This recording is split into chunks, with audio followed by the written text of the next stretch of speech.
Queria trazer uma palavra ao seu coração, baseado no Evangelho de João, capítulo 3, versículo 16. Meus caros telespectadores, estou aqui mais uma vez para trazer-lhes algumas evidências sobre o que nós escutamos, por exemplo, mensagens lindas, bem intencionadas sobre João 3,16, porém muito mentirosas. Esse jovem que está aqui trazendo uma mensagem para o coração das pessoas, segundo João 3,16, espero que ele me compreenda. Nem sei quem é, mas sei que certamente é um pregador. E eu quero dizer a ele e a todos que escutam que João 3,16 não tem nada a ver com isso que ele vai anunciar para vocês. Porque Deus amou o mundo de tal maneira que deu seu Filho unigênito, para que todo aquele que nele crê não pereça, mas tenha vida eterna. Primeiro nós temos que fazer uma análise tanto sintática, gramatical, como uma análise exegética do texto em que nós lemos. Para que os telespectadores recebam uma mensagem pura à luz da verdade, é preciso que o pregador tenha a responsabilidade de expor a mensagem com bases na hermenêutica, na exegese e na análise de cada texto gramatical. Então eu quero dizer a vocês, vamos analisar hermeneuticamente e depois trazermos a interpretação da exegese. Quem foi que escreveu? Foi João. Para quem e por quê? Isso é o que traz a investigação hermenêutica. Para quem e por quê? Por que ele mencionou esse fato? João estava aqui evidenciando coisas metafísicas que na eternidade havia acontecido.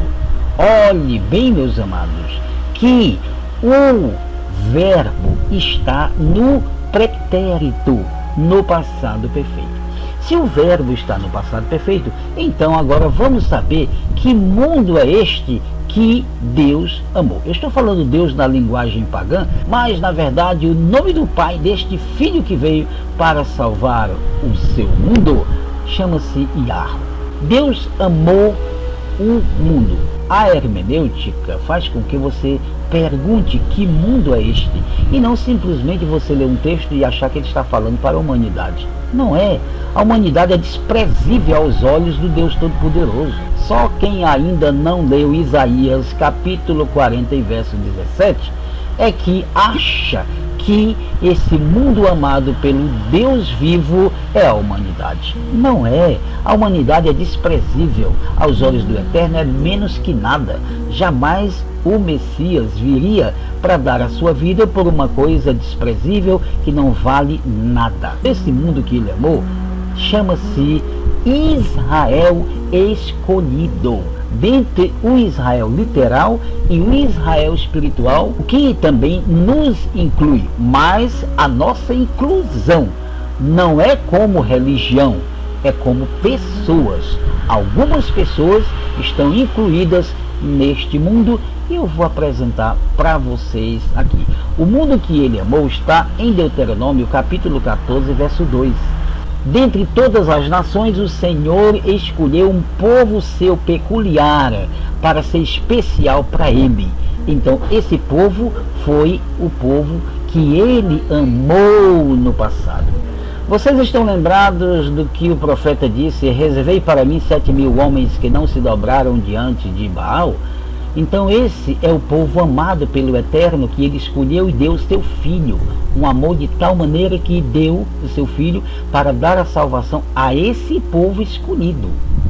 Vocês já leram em Apocalipse capítulo 7 sobre os 144.000 que o Senhor escolheu de cada uma das tribos de Israel 12.000 homens fiéis que compõem os 144.000 que está no capítulo 14 no Monte Sião junto com o Messias?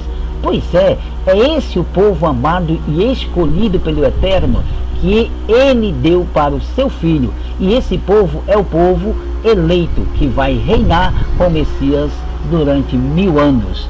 Deus amou o mundo. Olha, meus amados, a interpretação à luz da verdade chama a nossa atenção exegeticamente para entendermos fatos muito importantes.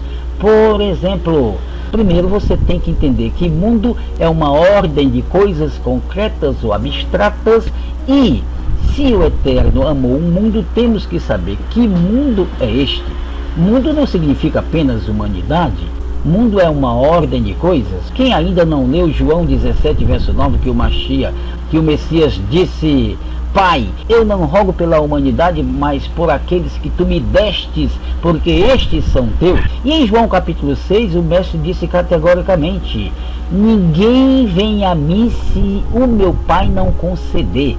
Todo aquele que vem a mim é concedido pelo Pai, porque o Pai escolheu esse povo especial para vir a ele através do Mashiach, do Salvador. Uma coisa muito importante aqui, que nos ajuda muito a análise sintática de um texto, é saber que verbo é esse, qual é o tempo desse verbo.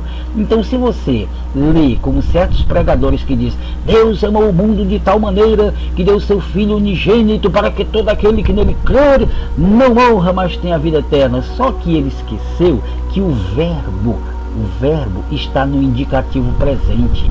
Não é para todo aquele que quiser aceitar o Jesus, como eles dizem. Não é todo aquele que faz opção pela vida, como eles dizem. Não. Assim o verbo deveria estar no modo subjuntivo hipotético, que daria a ocasião para as pessoas escolherem o Salvador, aceitando o Salvador como é pregado pela religião. Mas isso tudo é falsidade. Ele disse que o Messias veio para quem crê e não para quem quer acreditar, tá bom?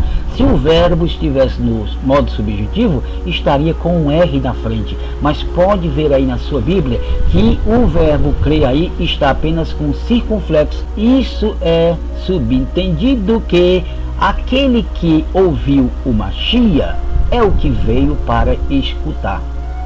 Aquele que escuta não é o mesmo que quer escutar. É aquele que escuta a voz. Alguém comentou que se os demais versículos e capítulos da Bíblia fossem aniquilados e somente João 3,16 ficasse, seria o suficiente para salvar toda a humanidade. O que o pregador disse? Ele acredita que o que as pessoas dizem, que João 3,16 seria suficiente para se acreditar que toda a humanidade seria salva por causa do entendimento desse versículo. Mas isso é utopia, não existe, é um engano, é uma mentira, porque a humanidade não está nos planos do Eterno. Tudo isso é invenção de religião. A humanidade é desprezível, não vale nada. Isaías disse, 40 verso 17, a humanidade é considerada pelo Altíssimo Todo-Poderoso como um pingo d'água que cai de um balde na areia da praia. Ela é menos que nada para ele. Então jamais ele ia dar o seu filho precioso por uma coisa vulnerável que não vale nada. Ele deu o seu filho, foi para um povo especial que ele escolheu dentre esse povo que nada vale e deu a ele preciosidade. E aí o filho amado é desse povo que foi amado primeiro, tá bom? E vocês sabem muito bem que o Shaul, a quem chama de Paulo, disse: porque o Eterno nos amou primeiro.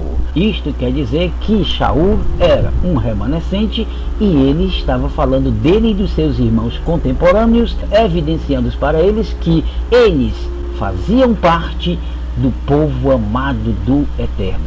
E nós aqui, alguns escolhidos como remanescente do Senhor, também fomos amados no mesmo quadro. Muitos de nós aqui temos a capacidade de ouvir o Mashiach e somente a verdade, e nunca a voz da religião. Se as pessoas que escutam a voz da religião, dos pregadores religiosos, e se acomodam com isso, e gostam, e amam, e batem palmas, essas pessoas são realmente perdidas e não têm a verdade, também não têm o Mashiach, também não têm o reino. E o remanescente amado pelo Senhor desde a fundação do mundo é um povo escolhido para reinar 1000 anos com o Mashiach. Vamos continuar? A religião mostra Jesus sendo morto por causa de pecadores como eu e você. Olha aí a grande utopia e o engano desse pregador. Infelizmente parece que ele não conhece a hermenêutica, não conhece a exegese, não entende os segredos dos amados do Senhor. Porque se entendesse, não falaria uma besteira dessa. Olha o que disse o próprio Messias em João capítulo 15 e verso 13. Ninguém tem amor maior do que este, de dar alguém a sua vida pelos seus amigos. Então, o Messias não morreu pelos pecadores, como ele disse. O Messias não morreu por ele e por você, como ele diz. Não. O Messias morreu pelos seus amigos. Isso é categórico. Quem são os seus amigos? São todos aqueles amados pelo Pai e entregue para Ele salvar, limpar, purificar e levar para o seu reino e reinar com todos os seus amigos durante 1000 anos. João está dizendo que esse amor imensurável, esse amor grandioso de Deus, fez com que Cristo viesse a este mundo sem pecado. E de uma forma voluntária, ele se entregou para pagar a nossa dívida. Na verdade, não. Ele não veio para pagar a nossa dívida. Ele veio para pagar a dívida dos remanescentes, de um povo amado pelo Eterno. Porque Deus amou o seu mundo espiritual. O seu mundo é o povo que ele escolheu para o seu filho. Estes são aqueles que receberam a absolvição de pecados e das suas culpas. Mas infelizmente as religiões aprenderam errado. Os padres jesuítas entregaram a Bíblia nas mãos das pessoas brasileiras e de muitos lugares do Ocidente e disseram: esta é a palavra inerrante de Deus. Então todos têm que acreditar que Jesus é o Salvador da humanidade. Essa foi a mentira plantada. Inclusive o próprio Salvador, que eles dizem, é falso, porque Jesus nunca existiu literalmente. Jesus é simplesmente um mito romano, criado em 313 no Concílio de Niceia, para ser o Deus Salvador da religião romana, Jesus Cristo. Mas tudo isso não passa de utopia. Essa é a verdade. Doa a quem doer.